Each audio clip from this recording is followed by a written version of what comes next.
When you ask people what edge compute is, you get a range of answers. Cloud compute and DevOps with devices and sensors, with semiconductors outside the data center, including connectivity, AI, and a security strategy. It's a stew of technologies that's powering our vehicles, our buildings, our factories, and more. It's also filled with fascinating people that are passionate about their tech, their story, and their world. I'm your host, Pete Bernard, and the Excelsior Show makes sense of what edge compute is, who's doing it, and how it can transform your business and you. So let's get started.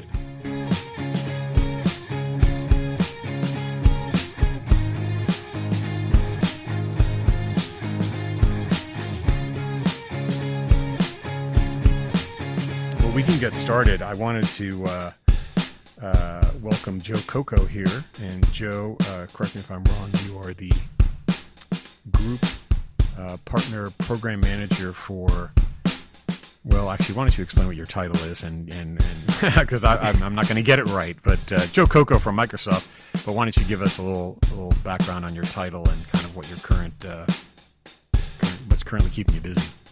Sure. Hey, well, thanks for having me, Pete. Sure. My responsibility is I lead the product and program management team for a couple of different areas, but focused on our edge investments at Microsoft.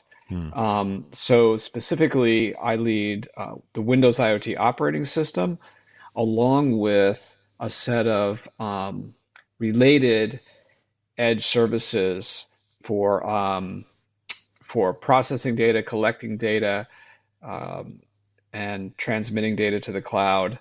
And we can get into what the goal of all that is and all of that in our discussion.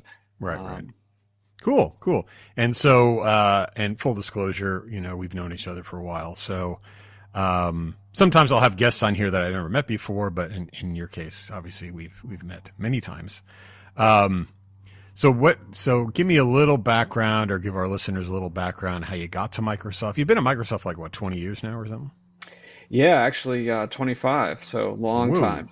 You get one of those big, what are those crystal things? Crystals, yeah. Giants. It has giant crystal. It has its own carrying case. It's pretty impressive, pretty heavy as well.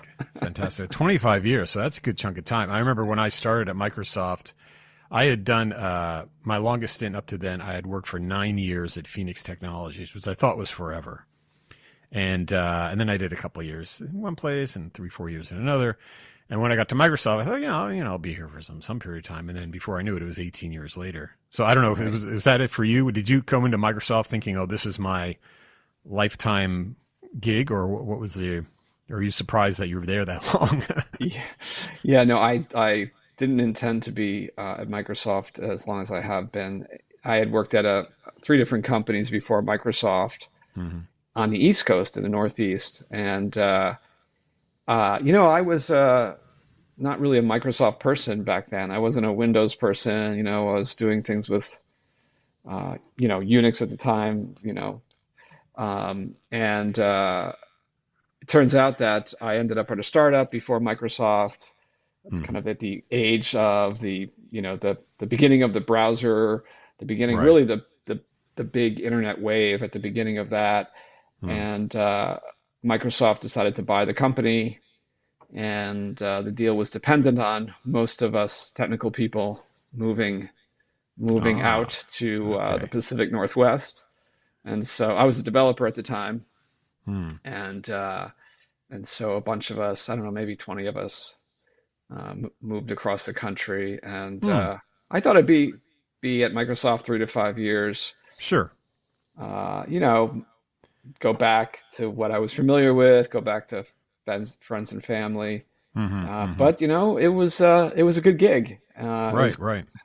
Good living in the Pacific Northwest, and Microsoft had a lot of opportunity and a lot of interesting things going on, and so just kind of decided to stay. It must have been kind of fun to have that cohort, like the whole company, move to Pacific Northwest. I mean, you were all transplanted sort of en masse. Right, from one side of the country to the other. I mean, culturally and socially and professionally. I mean, that was kind of, it was a pretty disruptive, but it must have been kind of fun too, I think. Yeah, it was a very interesting and unique experience. I will say that. Yeah. And then over time, people got dispersed, Sure. and Things happen. I think I might be the only one left. Yeah. Well, 25 is a good chunk of time. Which part of the East Coast were you? I forget. I What was was in your? Boston at the time, Oh, yes. and working in Cambridge. At the time, the startup that was acquired was called Firefly. It was one of Hmm. the leading internet startups of its time, and Hmm. which was a fascinating experience in and of itself, for sure. It's a real, amazing experience to go through such a transformation, Right. and Right. to be part of that. And Yeah, so, no, I've always, when would meet some early in career folks, especially at companies like Microsoft, it's important for people to get that startup experience too. It's a different world where basically you're doing everything. Like there's yeah, no one else. You're doing everything. You're taking out the garbage. You're writing the code, whatever it takes. right. And there's little drama on funding and Oh, yeah. all that good stuff, and everyone's kind of watching their costs like you should. And if you don't go through that experience and you just end up at a big company, then sometimes you don't have that empathy and don't have that context about how this really needs to work, and everyone needs to work together. So it's yeah, I was at a startup we started with a few people and got to about 75 people, and unfortunately we were not acquired by Microsoft, but I did work with Microsoft a little bit on some color correction stuff. But yeah, no, it's good to have that context. But now, of course, that's pretty far in the rearview mirror for you. Um, 25 years on.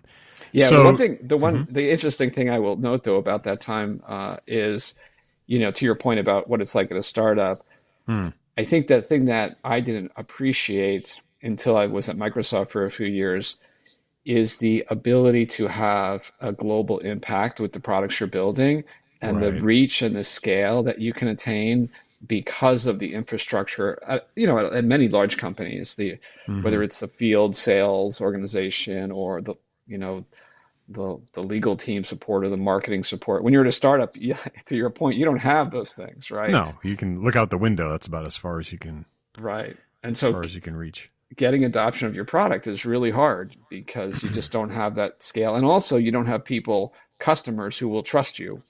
Hmm. They don't know who you are as a startup. They don't Hmm. have a track record working with you. So you have to build that trust where, of course, at Microsoft, we've been able to do that over many years. We have many customers and partners Yeah, you and get that. this huge ecosystem. Yeah, no, I find it's interesting. I find it somewhat ironic. I would find people at Microsoft that kind of wanted to do their own thing and their own product group and kind of, and actually not leverage the rest of Microsoft. They're like, well, we're going to show the rest of Microsoft how to do this right by doing it ourselves with no dependencies. And I always thought, wow, you're not getting it because you're not leveraging the reason why you're at Microsoft, which is you have this huge worldwide field sales and all this, brand equity and all this trust, like you said. And that's the whole point of being in a big company is taking these ideas and then, scaling, using the company to scale them out, which, like you said, as a startup, these days there's more distribution platforms. There's more ways maybe to kind of flatten that out a little bit Yeah. than there used to be, of course. So you can get a little more worldwide presence, as a startup even, depending on your business model. But if you're going to be at a big company, you got to figure out how to scale, with the company. That's the whole point of being there, I think. But Right. And to take advantage of all the other things other people in the company are building that you can yeah, build on top of or alongside of, right? yeah, Um, yeah. Accountabilities and dependencies. That's a big one that people end up learning at some point in their career, but it's probably better to learn about that sooner rather than later. right. Yeah. Um, If you're gonna pay the tax of being in a large company that moves more slowly than a startup, at least take advantage of the benefits. yes, exactly, exactly. So you mentioned you're busy with a lot of things on edge. One of the topics is around this term edge computing. Even that it's a bit of a Rorschach test, right? Because you say it to somebody, and depending on who you're talking to, they ascribe different meanings to it, right? The network edge or the tiny edge or sensor edge or heavy edge. When someone says edge computing or someone asks you at a cocktail party, what is edge computing? What's your answer? Yeah, it's a very interesting question. I think the easiest way for me to describe it is tell folks it's the things they encounter in their everyday life and they don't even realize they're encountering them. So whether it's a MRI in a hospital, Mhm. whether it is a self-checkout device at a grocery store, Yeah. Yeah. whether it's a digital sign in an airport.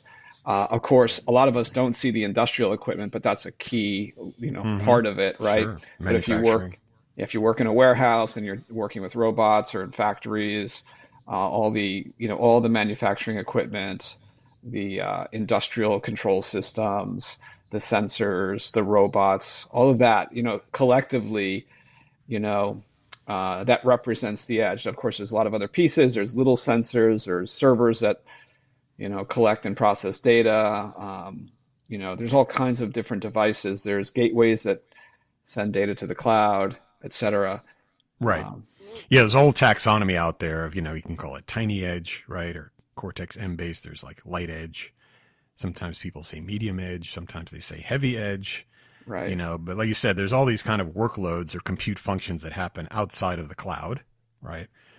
That, get jobs done, basically get things done. I think when I think of edge, I also think that it's inherently connected to the cloud as well. It's very rare to find things that are not connected to the cloud. Now we think about cloud plus edge and cloud to edge solutions, whether it's, just for software updating or AI model updating or telemetry back or something like that. So there's usually some sort of connection, but it's all the stuff that's happening outside the data center, right, on these different types of devices. And like you said, I mean, self checkout. Wow, that's something that we all, deal with on a daily basis. But you think back 10 years ago, self checkout was kind of a crazy phenomenon. I mean, it was like science fiction. And Right. now it's just, de rigueur. So it's, yeah, no, it's interesting.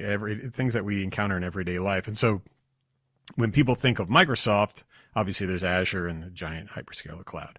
And then they think of Windows because everyone has Windows PCs, although I am using a MacBook Air M2 right now, so I will Okay. defer. But the they think of Windows, but so Windows IoT is an interesting sort of hybrid, right? It's sort of taking a lot of the value prop of Windows and the stability of that, but it's putting it in the context of some of these edge scenarios like you were talking about, right? Exactly. Yeah. I mean, we've been in the what I will call the embedded business at Microsoft for, as long as I've been at the company, more than 25 years now, actually. Mm. And so we continue to be committed to that market, and it's a fascinating market, and now it's really exploding with the, like you say, the connection to the cloud and bringing essentially, our goal is to bring Azure to the edge, and to bring the cloud native modern programming metaphors, microservices, Hmm. containerization, Hmm. Kubernetes, bringing all that, really, which started in the cloud, bringing that to the edge, GitOps, et cetera. And so, when we think about Windows IoT today, or actually more broadly what we're doing with our Edge offering, we're embracing all of that, whether it's Linux, whether it's Windows, all these things are often virtualized, one running on top of another. So, we, as many people know, we have our own Linux distribution called Mariner that we use internally. Hmm. I think we may have renamed it now to Azure Linux, Azure I heard Linux, this. in fact, the Yeah, official name. So I should probably use the new there you name. go. But We we can use we it. can edit. We'll edit that out. Yeah. We use it in the cloud, but we also use it for our Kubernetes offering, which is AKS. So it's a Linux, implementation of the CNCF Kubernetes standard, and we use Hmm. that in our cloud. But we've also brought it to the edge, and we brought it to our kind Right. of server class devices on the edge, uh, whether that's Windows Server or Azure Stack HCI. But we've also brought a smaller version of that to Windows IoT class, these small, devices that cost maybe $200 to $3,000. Right. And so running, Linux workloads on top of Windows is a very common scenario now. Yeah. Um, Yeah. and Interesting. and of Yeah. course, Some people. also Oh, at go the ahead. same time, embracing the Linux host operating systems that are already out there as well and connecting them to Azure, Mm. because that's a huge part of the market.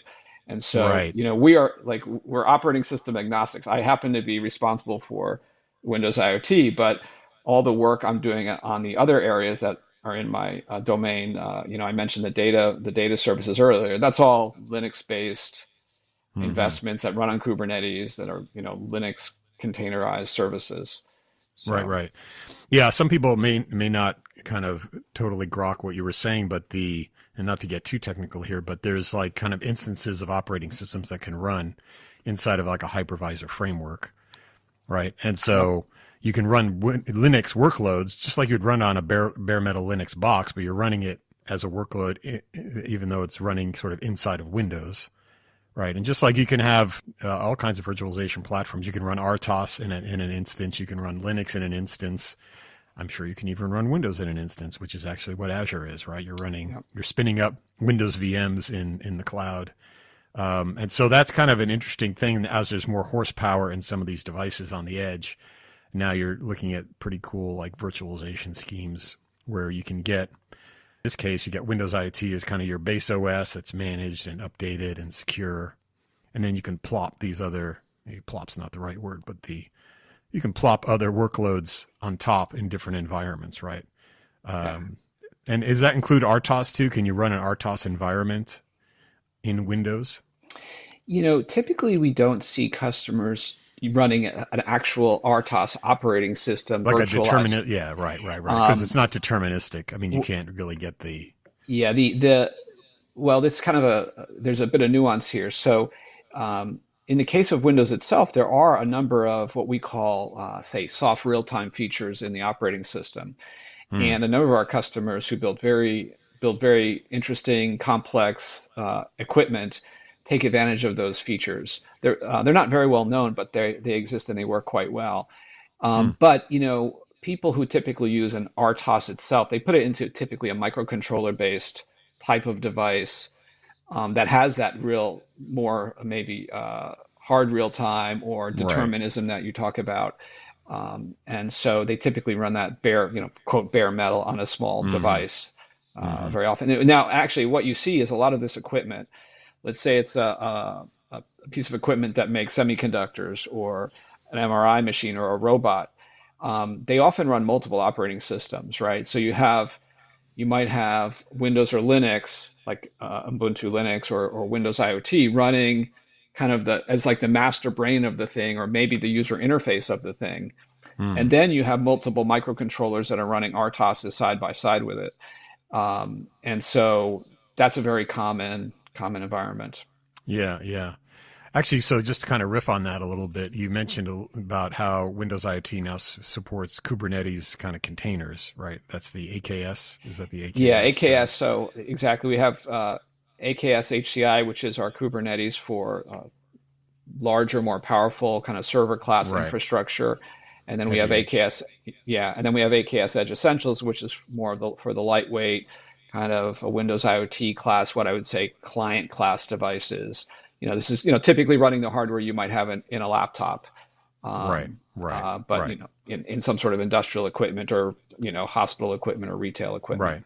Hundreds of dollars or maybe single thousands Yeah, of exactly. dollar And kind so of equipment. Yeah. yeah, and Yeah. one No. and it's one they both support Kubernetes or K8s, but also we support K3s, which is kind of Hmm. a smaller, lighter weight version of Kubernetes, also CNCF Yeah. project, and so we both embrace both K8s and K3s on Yeah, those. and that's kind of the frontier. I mean, it's one thing to sort of orchestrate Kubernetes workloads and things in the cloud, and then now you're doing it at heavy edge, but the frontier is sort of how light can you go in terms of extending that sort of Kubernetes based orchestration kind of framework. I mean, if you want to kind of cloud DevOps all the way to the edge of the edge, right? How low can you go? And it sounds like K3 is currently is kind of the the edge of the world, or is there?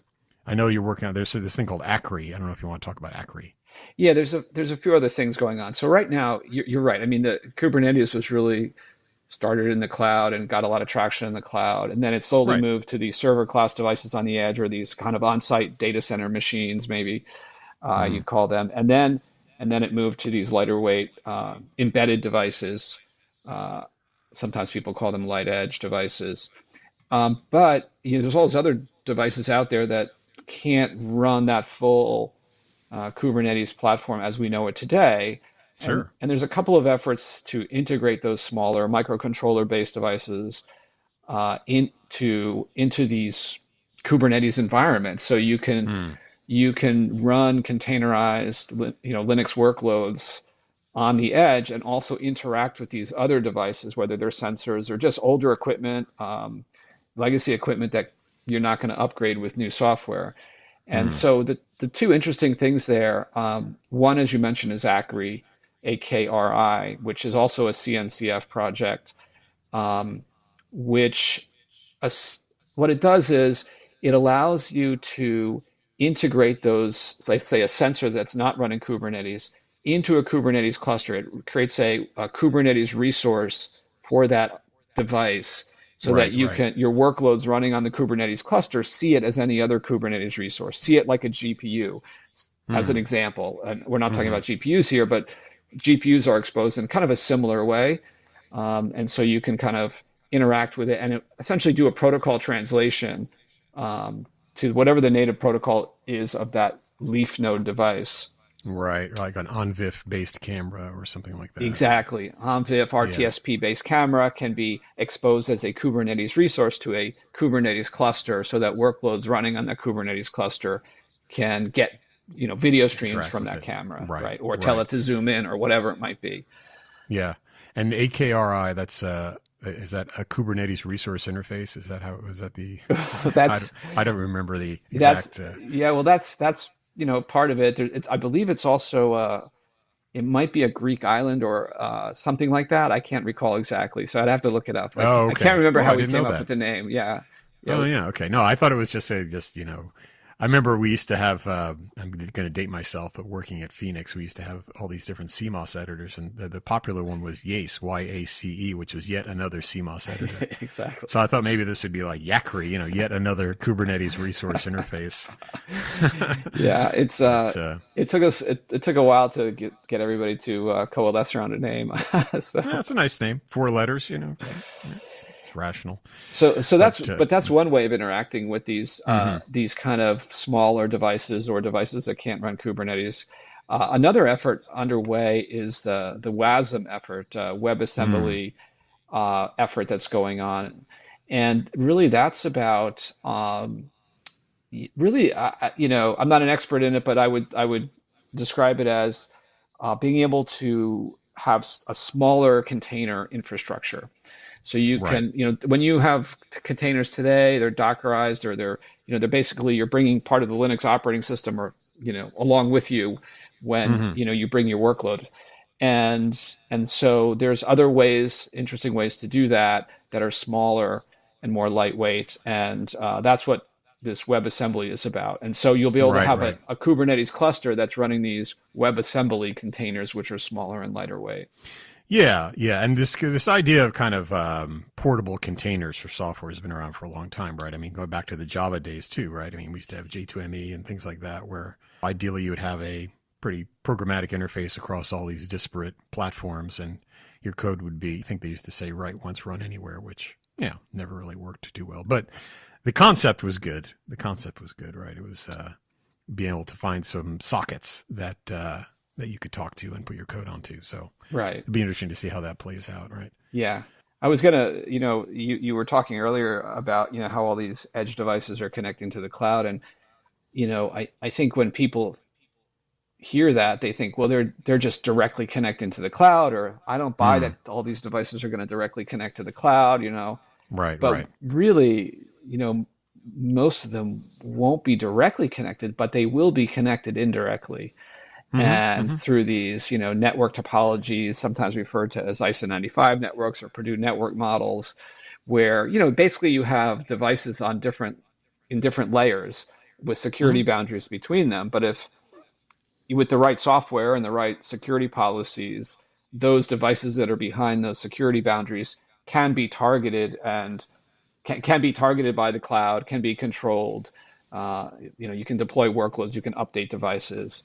Yeah. I mean, the ideal is that like all of the resources, right? Whether those are sensors or cameras or gateways or, robots or whatever, all look like resources from a cloud perspective, right? That can be targeted with the right workloads at the right equipment at the right time, right, with the right networks and all that good stuff. Yeah. And so that's the dream, or that's the goal, is to sort of be able to develop and deploy solutions that kind of look as homogeneous as possible from the, I guess, from the developer or the operator perspective, right? Right. Exactly. And I think when we first started this journey of bringing the cloud down to the edge several years ago, primarily with our Azure IoT investments, um, we really thought about it from the perspective of let's get these devices connected so we Right. can, see what's going on with them, get some real-time insights,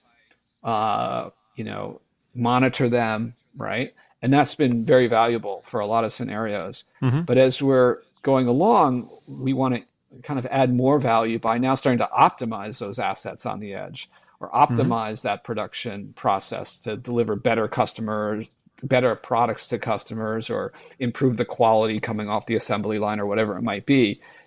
Right. And then beyond that, we get really into kind of more of the full digital operations goal, which is how do you identify new business opportunities? How do you reduce energy consumption? How do you replicate, the processes at one factory in another factory? Mm-hmm. Mm-hmm. Really to allow business transformation. And so, this is a journey that I think we're all on collectively. Our customers, our partners, and us. Right, right. Yeah, no, I think it's like I saw some study, I think it was from Telstra that they published, but it was sort of like phase one is migration. I got on-prem workloads and I put them in the cloud. Easy. Well, not easy, but that's kind of pretty Yeah, basic stuff, right? The lift and shift, we used to yeah. call it, right? Typical So IT lift and shift. Yep. yeah, lift and shift, right? Get it onto an elastic cloud resource. Fantastic. Then the next part was, okay, I've got all this stuff out there. I need to sort of keep an eye on it and measure it. So just get data into the cloud, right? So it's almost like a one-way, data pump up of sensors and stuff.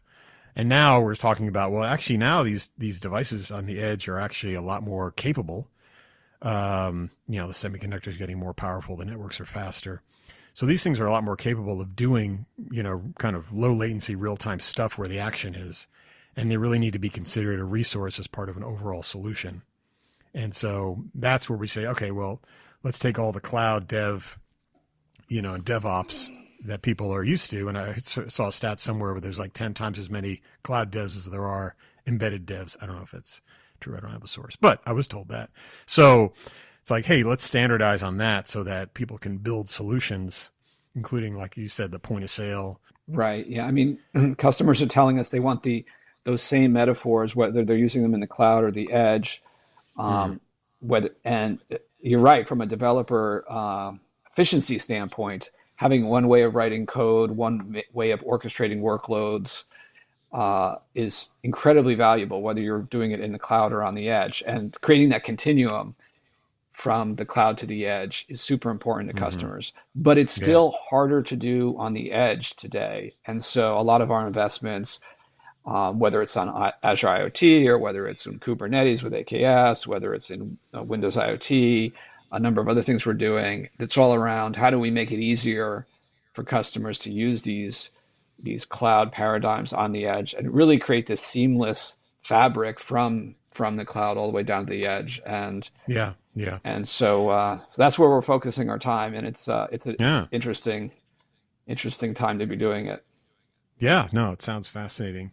And so, what else is keeping you busy these days? That sounds like it would keep me busy, but I mean, what else is keeping you busy? I mean, I would say there's some really interesting, uh, you know, thinking that we're doing around how do we thinking around business models, right? And how do we align with Yeah. customer business models, right? So Mm-hmm. that our business model meshes well with their business model for some of these things. So that's an area that we're spending a lot of time talking to customers and thinking about how to structure things to make things cost effective for them and to really help them again, whether it's reduce energy consumption or, improve products, whatever it might be, uh, help them with their own business models. Because a lot, as you know, we work with a ton of partners. And Yeah. so they take our solutions to their customers and they build Exactly. on top of what we provide. And so how do we make sure that whatever we're providing from a business model standpoint works for their business model as they sell it to their customers. Yeah, no, it's interesting that you bring that up because I've had a number of shows here that have talked to folks about business model innovation, and in as much as maybe a few years ago where people were talking about the tech and the chips and the networks and 5G, now it's like, well, what's the business model? How do I get to more of a usage-based model? How is the ecosystem incentivized? And so there's a lot of discussion around, how do I deliver my part of the solution? Because, everyone's always just a part of the solution so that it fits inside of this kind of ROI envelope for the customer. Because at the end of the day, the customer's got a problem. It's costing them X millions of dollars and they want to solve it. And so the business model has to sort of, like you said, kind of meet the customer where they're at to a certain extent, right? So how they're paying for things, how they're actually even running their business, which is increasingly turning into much more of a SaaS-based business, a SaaS-based world, frankly, as everything is like more usage-based these days and more on demand. That's how people are used to paying for things. And so we're seeing a lot of business models shifting, maybe torquing a little bit, trying to fit into this new thing, this new framework. Right. Exactly. And, as we think about that business model innovation, part of that is product innovation to make, to integrate with the business model. In other words, what are the key things we want to integrate together and how do we construct a business model around that? Because the biggest problem customers have is a lot of this stuff is just too darn complicated to do. A lot of the, how do I get my devices connected? How do I traverse the security boundaries on the network? How do I use Kubernetes? How do I make it small and fast? And how do I build my solution in this new world? And I've got legacy applications too, by the way, that run natively, let's say in Windows. Or how do I run those on the same machine where I'm running a Linux VM with Linux containers and all this stuff, bringing all of it together and then building your own application and your own business value? How do we, when we integrate these pieces, how do we think about that integration as part of the broader business model as well? Because business models only make sense if they can be related to the product value you're creating. Yeah, right. I mean, it was like, I don't know if you listen to Scott Galloway. I'm a big fan of Scott Galloway's. Yeah. I was going to say Scott. I don't know him, but Scott, but Scott. But one of the things he talks about is like the idea of going from a per unit business model to a subscription model. You can't just take it and divide it by 12 and charge them on a monthly basis. Yeah, exactly. There's a lot more involved there, and especially when it comes to software, there's a lot more engineering involved in architecture. And there has to be product truth that supports the business model. Exactly. And that's a key thing, is that you can't just go in there and say, let's just divide by 12 and make it a monthly subscription. Right. So it's good that you guys are thinking about that. But it's a theme. I think a lot of folks that have been in this business a long time, like have gone from the lift and shift to the IoT to now edge computing, are maybe a little more attuned to making sure the business model works. Right. There's the P&L has to pencil for these investments, because these investments can be huge and can take a long time. And I think people really want to feel that there's some confidence that they're actually, at the end of the day, not only solve their problem, but do it in an ROI framework that makes sense. The other thing that we're spending a lot more time thinking about is AI and how AI will change edge computing, but just in general, how we bring AI spanning this continuum again from cloud to edge in a way that's consistent and where we're doing the right things in the right place at the right time, right? And so that's obviously a big push. Everybody knows and has heard about what we're doing with ChatGPT and other investments. So it's really about how we think about how to leverage these large language models to improve, efficiency in manufacturing facilities or quality in hospitals or whatever it might be. And so that's definitely. It's kind of the next big thing we're really spending a lot of cycles on. Well, we've seen that a little bit in networking. I know that there's more using kind of AI and predictive modeling for kind of network traffic, and kind of routing packets in the right way at the right time for kind of best path optimization. So I can imagine that once people are getting systems in place where there's lots of different workloads running on lots of different devices and lots of different kind of network variables, that it's sort of like the orchestration of all that probably AI can really help with the orchestration in some form there, right? And sort of, definitely that's definitely going to be happening. Whether that's transformational neural networks or convolutional neural networks or something, I don't know. That's beyond my pay grade. But we're talking about some pretty complex issues, and rather than kind of shipping an engineer in the box, hopefully there's going to be some AI capabilities that help people, help people get through some of these kind of operational challenges. Because it's not only just building it and shipping it, but then it's deploying it and maintaining it, right? Yep. And there's the support issue. And maybe some people don't realize when some of these solutions get deployed, they're deployed for like a decade or more. Right. Right. I mean, it's a long time. And sometimes they're in pretty unfriendly environments. You can't just kind of wander out there with a USB stick and update something like there, So that's the other thing is people think about, like when you buy a PC, it's 2 or 3 years, you update it a few times, no big deal, or your Xbox. But in these kinds of solutions, not only are some of them mission critical, but also are designed to be deployed for an extended period of time. And the service and support is actually part of the business model. It has to be part of the business model as well. You're absolutely right. These solutions are in place for many years. Typically, they get optimized for the task they're doing. Some sort of chemical process control or something, right? And you don't want to change those once they're working efficiently. You want to slowly improve them, maybe slowly optimize them by gathering data and learning, and maybe there's some AI involved in that. But the equipment's there for many years, and the workloads, they might get updated from a security standpoint, or they might be optimized, but the task that it's doing doesn't change overall. And these things don't get replaced very often because they're, like you say, they're mission critical, right?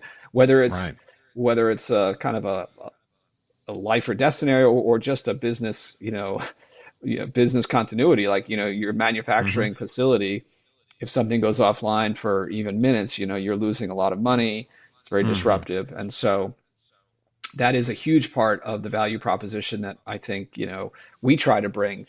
Is that long-term support, long-term servicing, security, increasingly governments and industry bodies are requiring devices to be updated from a security standpoint to prevent these catastrophic failures that can bring down let's say a mass transit corridor, or can disrupt energy delivery, or whatever it might be.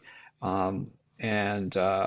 all the rogue actors that are out there, this is becoming increasingly important, and governments around the world are starting to regulate security updating, and also industry bodies and such are doing that as well. So that's also a very big focus of ours. That whole regulatory support is certainly something that we think we can bring a lot of value around.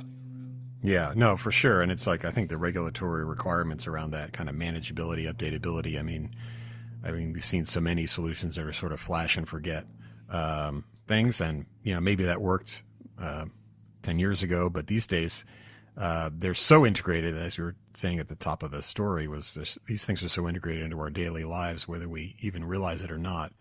And there's, like, unfortunately, a lot more sophistication in some of the bad actors out there, that the ability to not only have the right security architecture and protocols, which is kind of a whole other podcast, but the ability to, update and even take these things offline proactively is going to be super important. So it's good. Well, Joe, we're running out of tape. No, I'm just kidding. We don't have any tape. But no, this has been really fun. Yeah, exactly. It's been great chatting with you and reconnecting, and appreciate your time. And so stay busy, stay healthy. Hey, Pete, thank you. You too. It's been fun chatting with you. Thanks for joining us today on the Excelsior Show. Please subscribe and stay tuned for more, and check us out online about how you can scale your edge compute business.